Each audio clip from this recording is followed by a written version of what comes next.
Bueno chicos, buenos días. Hoy día vamos a hablar sobre emergencias psiquiátricas. Es un tema muy chévere. Lo vamos a dividir principalmente en 6, ¿ok? Bueno, como introducción sobre este tema, tenemos que saber que es una de las emergencias que vemos en el hospital, en la clínica más comunes, los trastornos psiquiátricos. Eso es lo que nosotros como internos, como próximos doctores, vamos a ver en emergencia. Y esto se puede deber a diferentes situaciones que han ido creciendo en nuestra sociedad, ¿no? Como la violencia, el alcoholismo, el abuso de sustancias, el aumento de los problemas de salud mental, la falta de accesibilidad de las personas para estos lugares, ¿no? Para el centro de salud, para que se traten, ¿no? Y el estigma, ¿no? Recae en todas las personas que buscan esta ayuda profesional en salud mental, porque a veces su entorno le puede decir que estas personas pues no están mal, que ya se le va a pasar, que es parte del proceso, del crecimiento del ser humano, etcétera, ¿no? Entonces es importante que nosotros sepamos identificar esto, ya porque eso también, por ejemplo, en el caso de movimientos involuntarios, se puede ver muy implicado, muy relacionado con Parkinson y demás. Entonces tenemos que saber diferenciarlo. Ya, entonces aquí se va a ver alterado el pensamiento, las acciones, tiene que haber una intervención terapéutica inmediata para ayudar a este paciente que está en la crisis. Entonces, vamos a empezar. En primer lugar, a ver, acá puse agitación. Uy, lo borré el otro. Pero bueno, vamos a empezar con la conducta autolítica. Creo que después lo puse o si no, simplemente lo menciono. La conducta autolítica se da en personas que pretenden autolesionarse. Vamos a ponerlo así. En personas que pretenden autolesionarse. ¿Ya? Estas personas pueden hacer el mismo acto suicida, ¿ya? Eh, pero que esto solamente va a llevar a una tentativa para acabar con su vida, pero el resultado no implicó el término de su vida, ¿no? Entonces, simplemente la persona eh, está autolesionándose y quiere acabar con su vida, pero no le funcionó, ¿ya? Las personas declaran, cuando ya les ha pasado esta conducta autolítica, que no estaban tratando de quitarse la vida en sí, sino querían acabar con el problema. Entonces los médicos podemos llegar a la conclusión de que la persona no estaba causando la muerte en sí, sino que quería quemarse con los cigarrillos, quería abusar de sustancias tóxicas como alcohol, drogas, etcétera, ¿no? Hay diferentes, entonces ya sabemos que el resultado no implica la muerte. Hay diferentes lesiones que una persona puede tener en el caso de las conductas autolíticas. Por ejemplo, puede hacerse cortes en las muñecas, con cuchillos, con cutters, ¿no? Con hilos, con agujas, con cigarrillos, se pueden perforar la piel, se pueden grabar palabras, se pueden golpear, puñetazos, muchas cosas, ¿no? Entonces, según la gravedad de esta herida, estos comportamientos van a ser estereotipados, es decir, son repetitivos en el tiempo, ¿ya? Y los comportamientos se asocian a actitudes que son compulsivas, impulsivas, no dejan pasar primero por la conciencia y de frente lo hacen, no lo piensan dos veces, por así decirlo, ¿no? Entonces el paciente se va a cortar, a apuñalar, se puede quemar la piel y si es que el paciente es la primera vez que se autolesiona, es posible que lo haya hecho en las muñecas por la cercanía, con un cuchillo, o puede hacerse una sobredosis de benzodiazepinas, por ejemplo clonazepam, y lo une con el alcohol, y como ya sabemos en la clase anterior, ambos son depresores del sistema nervioso central, ¿no? Entonces, peor, va a intensificar el efecto del alcohol y puede llegar a una depresión respiratoria, por ejemplo, ¿no? Entonces, el paciente puede darse cuenta de que la dosis que ha tomado es inofensiva, no le está haciendo nada, y aumenta la dosis o aumenta el número de cortes, por ejemplo, ¿no? Aquí, a ver, vamos a ponerlo acá. Ahí está. Aquí en este cuadrito que lo he agrandado, pero no sé por qué no se ve. Ahí está, ¿ves? Ahí está.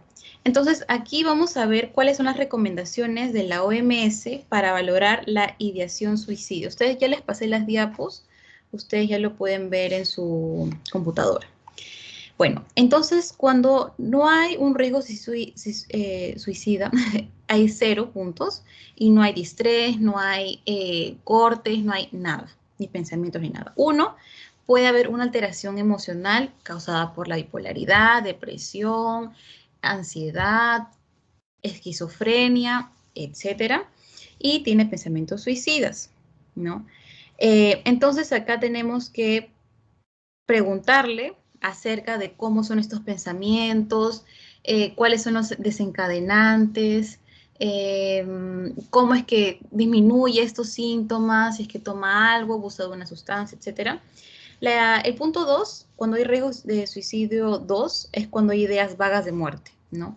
Como que si ya algún día, por ejemplo, voy a realizar esta acción o algún día voy a tomar esta pastilla, etcétera, ¿no? Y hay pensamientos suicidas. De la misma forma tenemos que escuchar con mucha empatía, más que nosotros indagar todo lo que tenemos que hacer en la anamnesis, etcétera. Hay que dejar al paciente hablar y que ellos mismos se desahoguen y ya nosotros podemos hacer las preguntas con mucha cautela. El punto 3, cuando hay riesgo 3, el pensamiento ya se ve unido a un método, a la acción.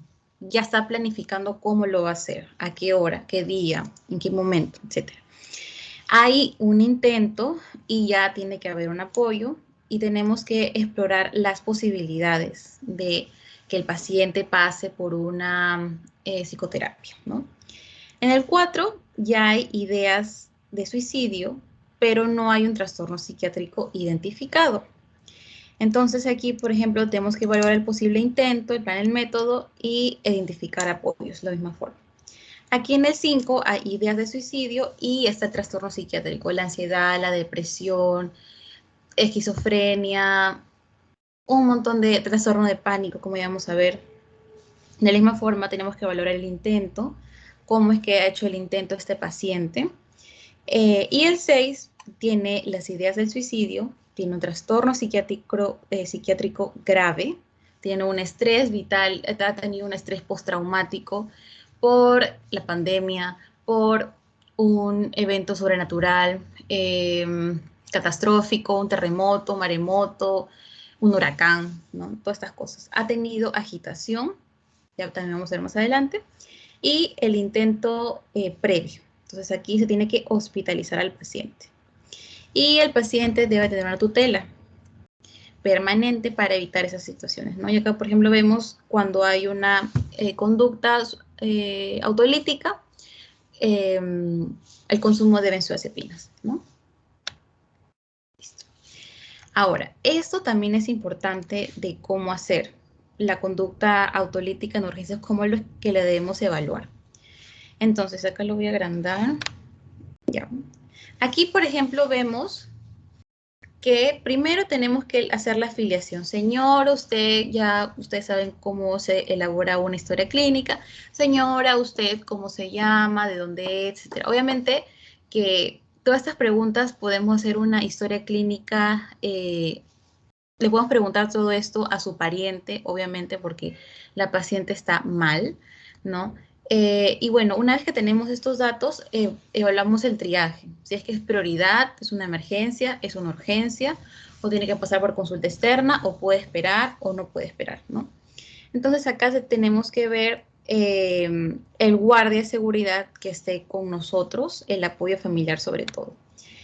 Y el médico que lo va a atender, pues tiene que hacer la historia clínica, tiene que hacer una exploración física, ver si es que hay algún corte, ver si es que tiene una intoxicación por algún medicamento, constantemente tomar las funciones vitales y hacer algunas pruebas complementarias.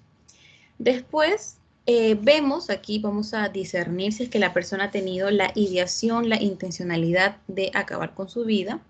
tenemos que ver todo el contexto, qué pasó exactamente, si hubo una situación desencadenante, etcétera, ¿no? Y vemos el consumo de tóxicos o puede ser una crisis aguda de ansiedad, de depresión, etcétera. Y vemos también si es que la persona tiene antecedentes de enfermedad psiquiátrica. Aquí ya vemos el área de consulta con un psiquiátrico especialista, ¿no? Vemos la evaluación de tratamiento. Si se resuelve, pues alta, el paciente tiene que seguir con su tratamiento psiquiátrico, tanto de medicamentos como a nivel conductual con la psicoterapia. Puede ser que haya un trabajador social que le acompañe en todo este proceso y un equipo de salud mental.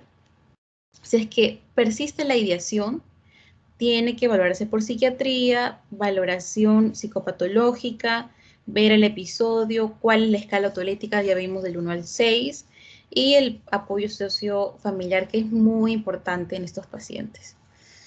Ahora, si ya la paciente no solamente tiene la ideación, sino que tiene ya el intento, ya ha pasado, ¿no? Entonces también hacemos la evaluación de tratamiento y vemos diferentes cosas. Primero, traumatología, vemos las autolesiones.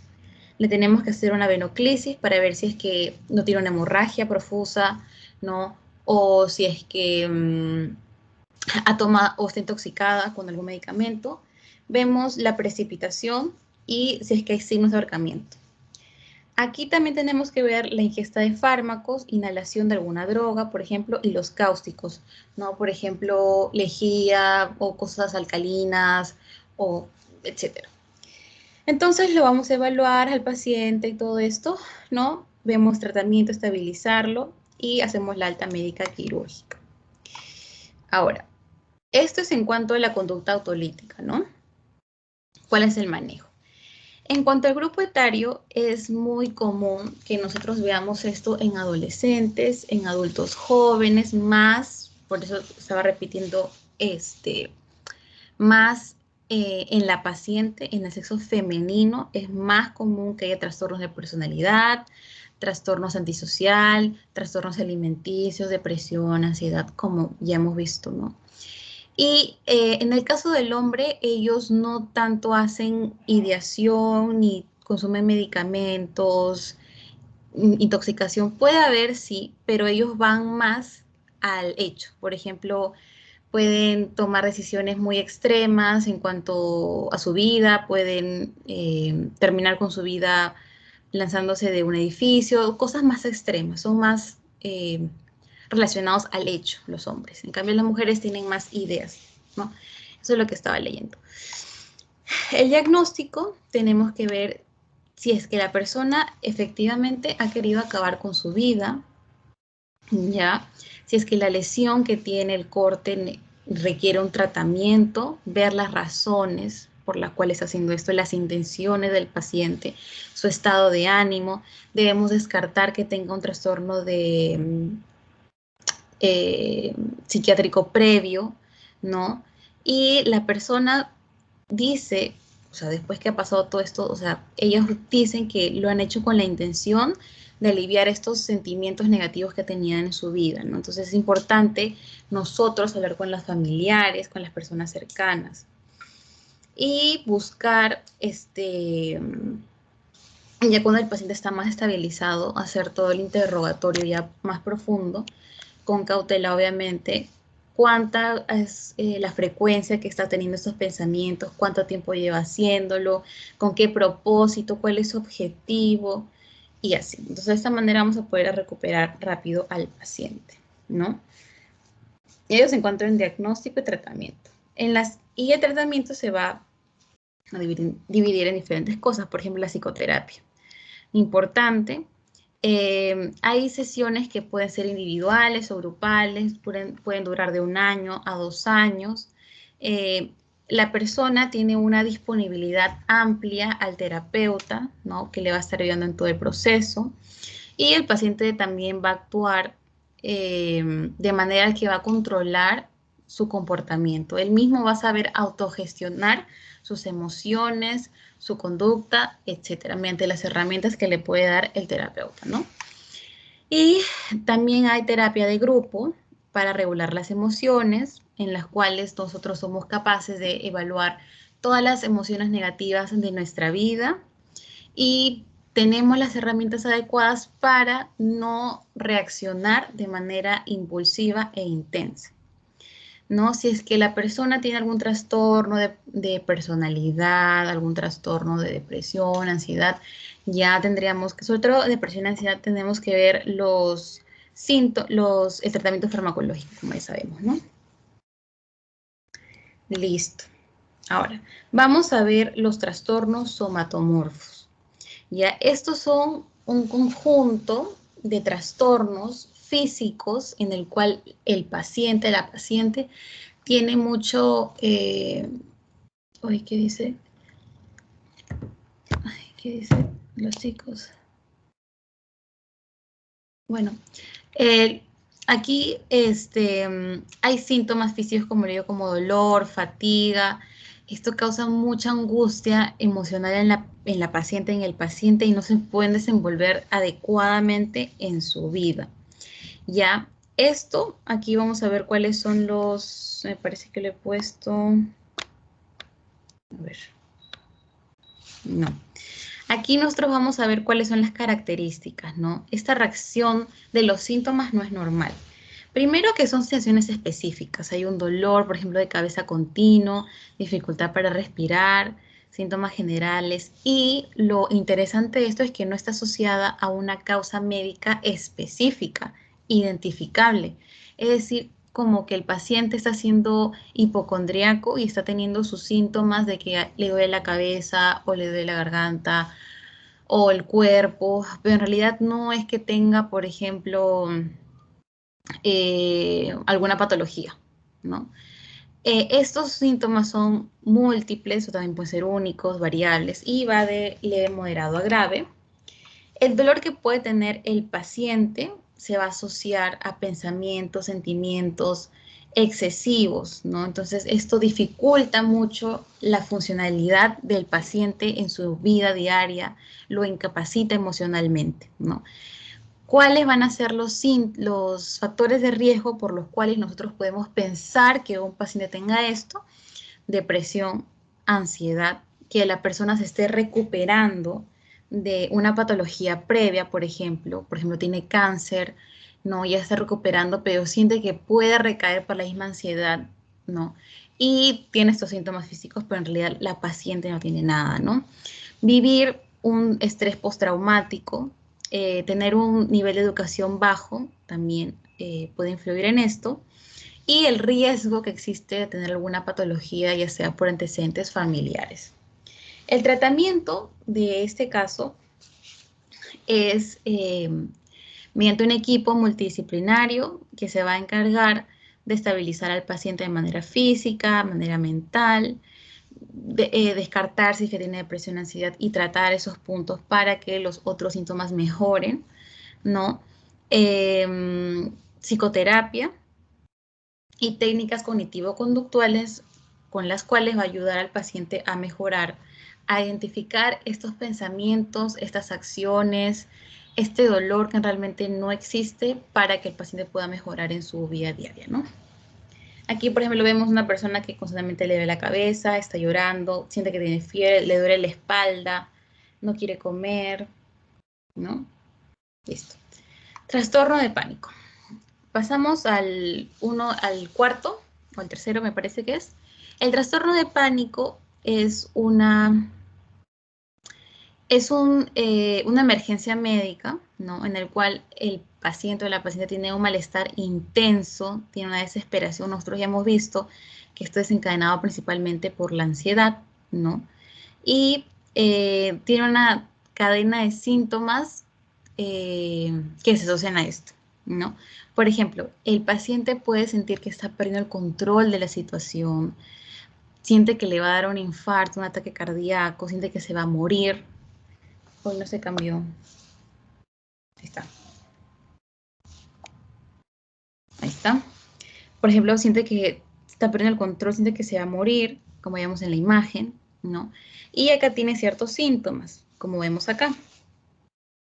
Puede tener, por ejemplo, escalofríos o calentura en el cuerpo, o sea, le bajó o le subió la presión, sudoración fría o caliente, palpitaciones, taquicardia, disnea, mareo, no poder pasar la saliva, el ahogo, el dolor en el pecho tipo presión porque piensan que pueden tener un infarto, temblores involuntarios, sensación de perder el control, sensación de que puede morir en ese momento, náuseas, se le afloja el estómago, también puede tener diarrea, ¿no? Adormecimiento, siente que está en un proceso de despersonalización, siente que no está, está en un lugar raro, no en el lugar que está presente.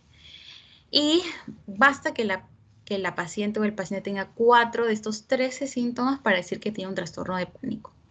¿Ok?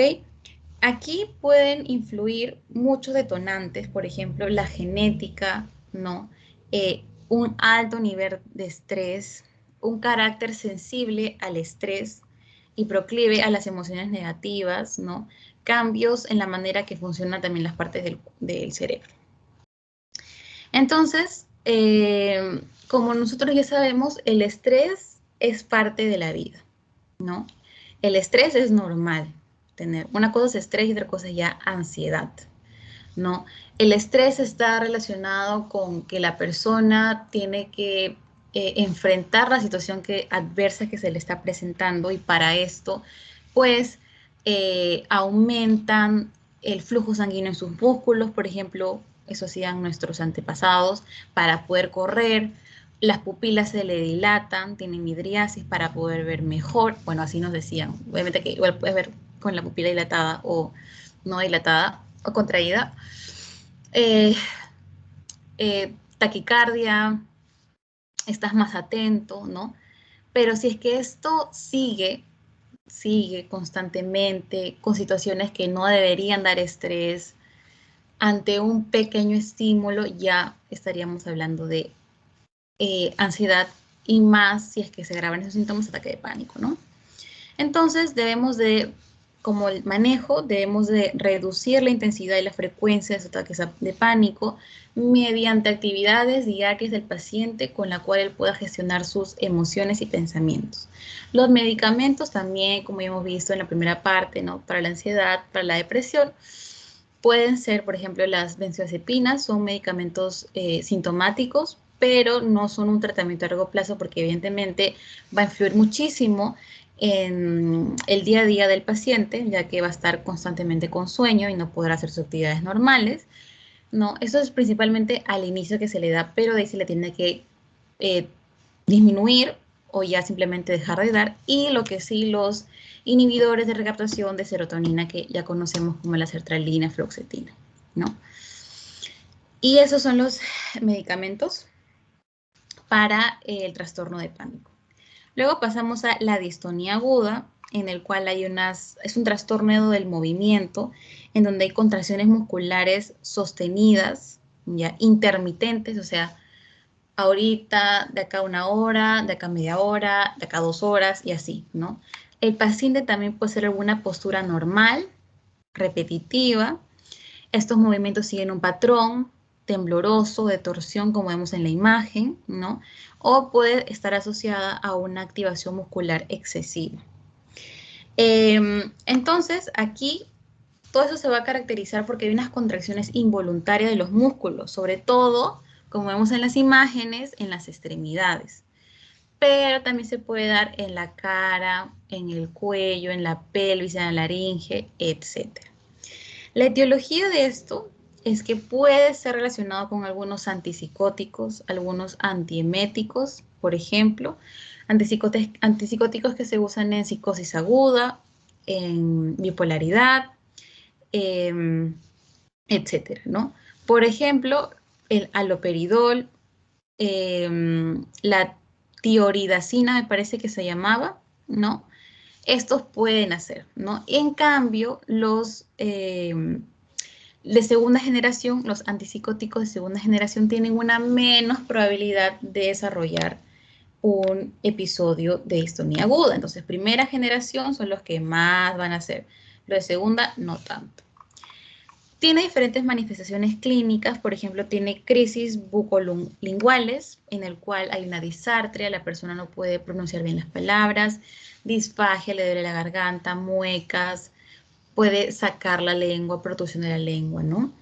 Crisis oculogira, en los ojos, hay unos espasmos en los ojos, en los músculos extraoculares, como que está que le tiembla, entre comillas, el ojo, ¿no? O el ojo puede estar yéndose, desviándose para arriba. Puede haber una tortícolis, también acá, por ejemplo, vemos en el paciente, en el cual había un movimiento, una contracción normal de los músculos del cuello hacia un lado. También puede haber crisis tipo de tortícolis en la pelvis, contracción normal de la pared abdominal, ¿no? También puede haber aquí me faltó la crisis de opistótonos, por ejemplo, que es una postura normal que nosotros vemos cuando un paciente se contagia de tétanos, ¿no? Y hay un arqueamiento de la espalda. Y la distonía laringea, en donde hay una disfonía y estridor. No puede hablar bien, y estridor, pues, es el sonido que nosotros conocemos en neumología. Para esto, nosotros tenemos que dar los fármacos. Lo más común es que nosotros vamos a dar es la difenhidramina, difenhidramina,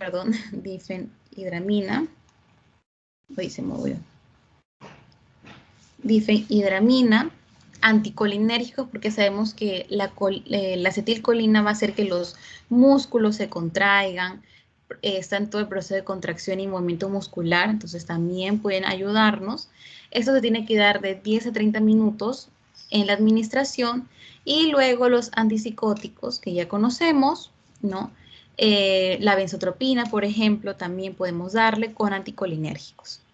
Entonces, también se le puede dar lorazepam, depende de la disponibilidad, ¿no? Esto puede ser intramuscular o intravenoso. Entonces, el principal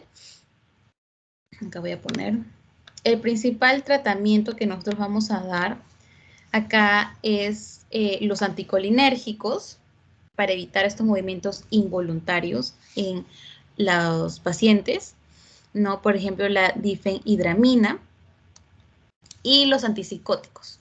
También podemos dar benzodiazepinas. Listo.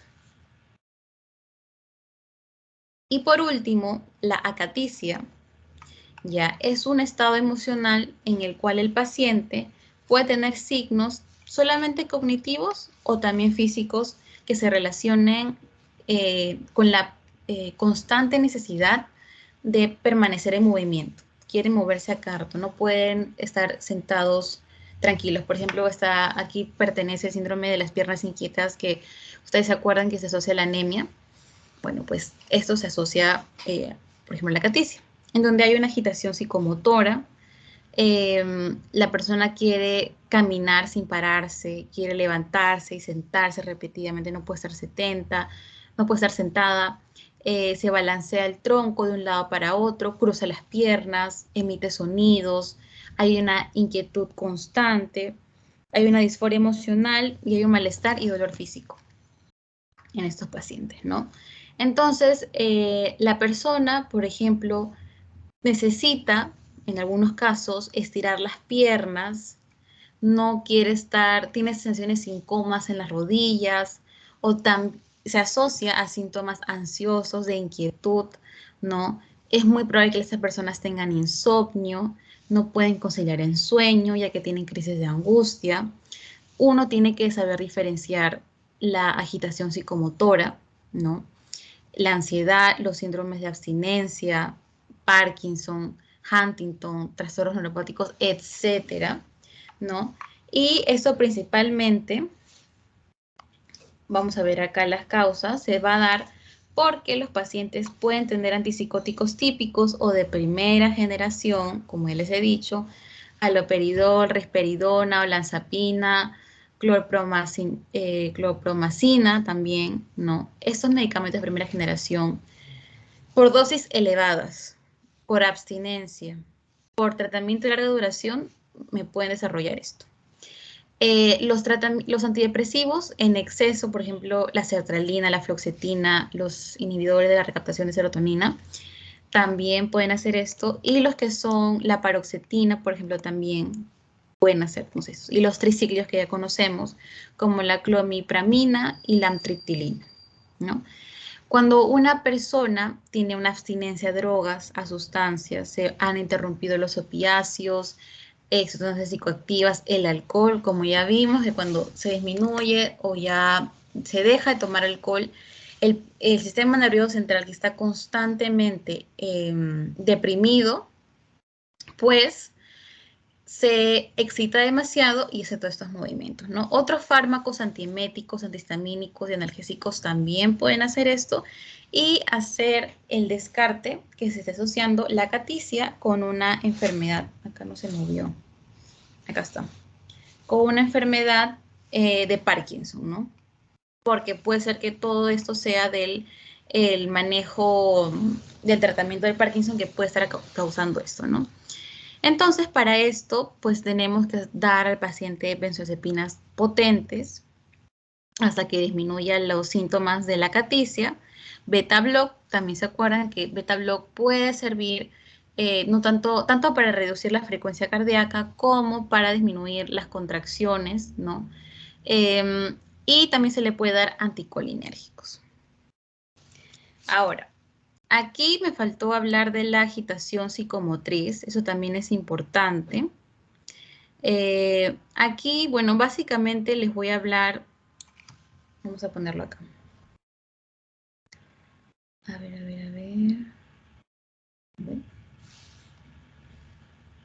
Ya, en la agitación psicomotriz nosotros tenemos que descartar que el paciente sea un paciente agresivo, violento o tenga un síndrome de agitación psicomotriz, ¿no? Hay diferentes etiologías en la agitación, por ejemplo, la agitación puede ser orgánica, en el cual hay una alteración de la conciencia, hay una desorientación, confusión mental, discurso incoherente, ¿no? Esto, el paciente se encuentra inquieto, sudoroso, desorientado. La agitación psiquiátrica es consecuencia de una enfermedad psiquiátrica, ¿no? Esto puede ser que tenga alucinaciones auditivas, vamos a ponerlo acá. Puede tener alucinaciones auditivas. Esto es agitación psiquiátrica, agitación orgánica. Puede tener alucinaciones auditivas, alucinaciones táctiles, ¿no? Tiene ideas delirantes, tiene un discurso de tono elevado, verborreico, ¿no? Y la agitación mixta son pacientes que pueden tener ambos. La agitación orgánica, que ya hemos visto que está desorientado en tiempo y espacio, su nivel de conciencia está disminuido, hay una confusión mental, hay un discurso incoherente también, dificultad para la marcha. Entonces, el mixto es la suma de ambos. ¿Ok? Aquí nosotros tenemos que abordar primero en salvaguardar la integridad del paciente y de nosotros mismos, porque este paciente puede estar muy irritable o muy violento, ¿no? Entonces tenemos que mantener una distancia segura, llamar a un señor de seguridad para que nos ayude. La sala donde vamos a evaluar al paciente tiene que ser amplia. Tenemos que asegurar la seguridad, por así decirlo. Después tenemos que hacer la contención verbal, en el cual tenemos que preguntarle a todas las personas que hayan estado con este paciente, al policía, al portero que le acompañó al paciente hasta el hospital porque se puso malcriado, no sé, cosas así. Y también debemos dirigirnos a este paciente de manera educada, con cautela, mostrando mucho interés, en tono bajo, pero firmes, ¿no? Y esto nos va a ayudar a recoger la información. Luego tenemos que hacer la sujeción, importante. Me acuerdo que muchos nos estaban preguntando sobre la sujeción en el examen pasado. Aquí tenemos que restringir los movimientos del paciente agitado, ya sea que pueden hacer una sujeción mecánica, ojo, sujeción mecánica importante. con correas o una habitación. En los brazos tenemos que hacerles, en las piernas, en las cuatro extremidades y en la cintura. Luego tenemos que hacer la sedación, antipsicóticos atípicos como la risperidona o lanzapina, eso podemos darle. Importante, de primera generación, antipsicóticos atípicos, contención farmacológica, ojo. Y el tratamiento se tiene que ofrecer al paciente. Si es que pues no quiere, no responde, ya pasaríamos por otro tipo de tratamiento, ¿no? Bueno, chicos, eso es toda la clase por hoy. De aquí un ratito más les voy a enviar bueno, yo les envié las diapos. Les voy a enviar el pasito. ¿Alguna pregunta, duda?